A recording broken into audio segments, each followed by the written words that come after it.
আসসালামু আলাইকুম সুপ্রিয় দর্শক ভাই বন্ধুরা, আশা করি সবাই ভালো আছেন।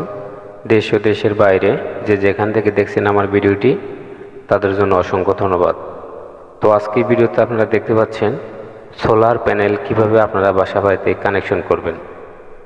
যাদের বাসা বাড়িতে সৌর থেকে আপনারা বিদ্যুৎ তৈরি করবেন, তো তারা কিভাবে আপনারা কানেকশন করবেন।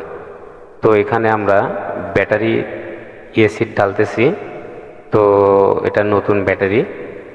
তো এখন আমাদের অ্যাসিড ঢালা শেষ হলে এটার সাথে কি কি সরঞ্জাম লাগে সেই বিষয় নিয়ে আমরা আলোচনা করব। প্রথম অবস্থাতে কেলাম, এখানে দেখতে পাচ্ছেন কেলাম কিন্তু আপনার লাগবেই, কারণ বাজারে যে কেলামটা পাওয়া যায় সেটা কিন্তু অত হার্ডি হয় না। তার জন্য আপনারা এখানে বাজারে থেকে একটু মোটা পাতি কিনে আপনারা খুব সুন্দরভাবে সেটা লেদে নিয়ে যেয়ে আপনারা ছিদ্র করবেন। তো এটার মাপ হচ্ছে 10 ইঞ্চি বাই 6.5 ইঞ্চি বা 8 ইঞ্চি দিলেও চলে। তো এক সাইড থাকবে বড় এবং আর এক সাইড থাকবে ছোট।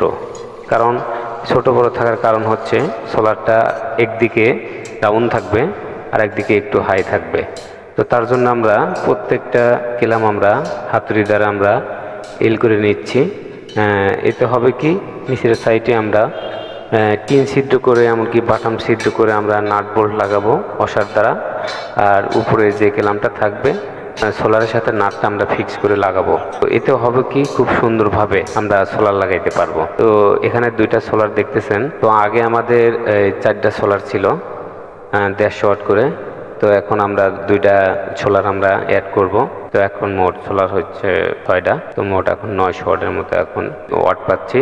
তো সেটা কিন্তু ইনভার্টারে যে কিন্তু বিদ্যুৎ তৈরি করবে। তো আপনি যদি আমার এই চ্যানেলে নতুন হয়ে থাকেন তাহলে অবশ্যই চ্যানেলটি সাবস্ক্রাইব করে রাখবেন, আর যারা সাবস্ক্রাইব করেছে তাদের জন্য অসংখ্য ধন্যবাদ। চালের উপরে আমাদের 6টা প্যানেল আছে। 6টা প্যানেল আমরা এরকম হার্ডি কেলাম দিয়ে আমরা এখানে স্থাপন করেছি। আমরা ব্যাটারিটা ব্যবহার করেছি রহিমা আফরোজের ব্যাটারি। তো এই ব্যাটারির দ্বারা কিন্তু অনেক ভারী ভারী ইলেকট্রিক চালিত ভ্যান কিন্তু চলে, এটার পাতিটা অনেক ভালো। তো আমরা রহিমা আফরোজের ব্যাটারি দিয়ে আমরা প্রথম অবস্থাতে চালাবো। তো মোটামুটি ভাবে খুব ভালোভাবে এখন সেট আপ হয়েছে। এখন ব্যবহার করলে বোঝা যাবে যে এই রহিমা আফরোজের ব্যাটারি দিয়ে কত লাস্টিং করে। আমার মনে হয় অনেক ভালো চলবে।